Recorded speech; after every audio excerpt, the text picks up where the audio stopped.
ভিডিওটি খেয়াল করে দেখেন। জানো, আমি আমার বান্ধবীর সাথে কথা বলতেছিলাম, তো ওর হাজবেন্ড না ওকে বিয়ে করার উপকারিতা সম্পর্কে বলতেছিল। আমার না শুনে খুব ভালো লাগছে। এই তুমি আমাকে বিয়ে করার কয়েকটা উপকারিতা সম্পর্কে বলো না। তোমার কোন বান্ধবীর হাজবেন্ড বলছে এই কথা? আরে বাদ দাও, তুমি চিনবা না। তুমি আমাকে কয়েকটা বিয়ে করার উপকারিতা সম্পর্কে বলো। বেশি না, তুমি 4টা বলো। 4টা? না মানে 4টা তো কোনো ব্যাপারই না। আরে বিয়ে মানে শুধু উপকারিতা উপকারিতা, বুঝো নাই? আচ্ছা, বিয়ের পর কি হয় জানো? বিয়ের পর তুমি শুধু বউ না, বউর সাথে সাথে একটা বেস্ট ফ্রেন্ড পাচ্ছ, যার সাথে তুমি মনের সব কথা শেয়ার করতে পারবা, যেটা তুমি বাইরে কারোর সাথে শেয়ার করতে পারবা না। তারপর কি জানো, বিয়ের পর নিজেকে একটু স্পেশাল মনে হয়। আমি যদি কখনো বাইরে থাকি না, ওই যে বাসায় কেউ একজন আমার জন্য অপেক্ষা করতেছে, নিজের ভিতরে একটা অন্যরকমটা ফিল হয় যে আমার বাসায় যেতে হবে, বাসায় যেতে হবে, আমার জন্য কেউ একজন অপেক্ষা করতেছে, বুঝো নাই?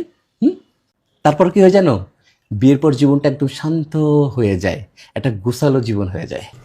তারপর কি জানো, আমি যখন বুড়া হব না, তখন কিন্তু আমি একা একা বুড়া হব না, আমি আরেকজনকে সঙ্গে নিয়ে একসাথে বুড়া হচ্ছি।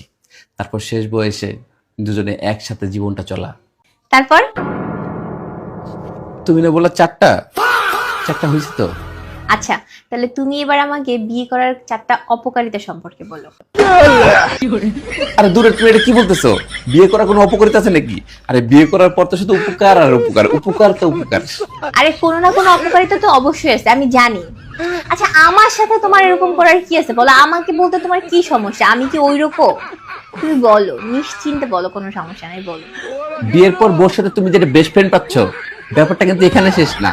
কারণ বাইরের কোনো ফ্রেন্ড তোমার বউ তো রাখতে দিবে না। অর্থাৎ তোমার বই ফ্রেন্ড, তোমার বই বেস্ট ফ্রেন্ড, তোমার বই সবকিছু।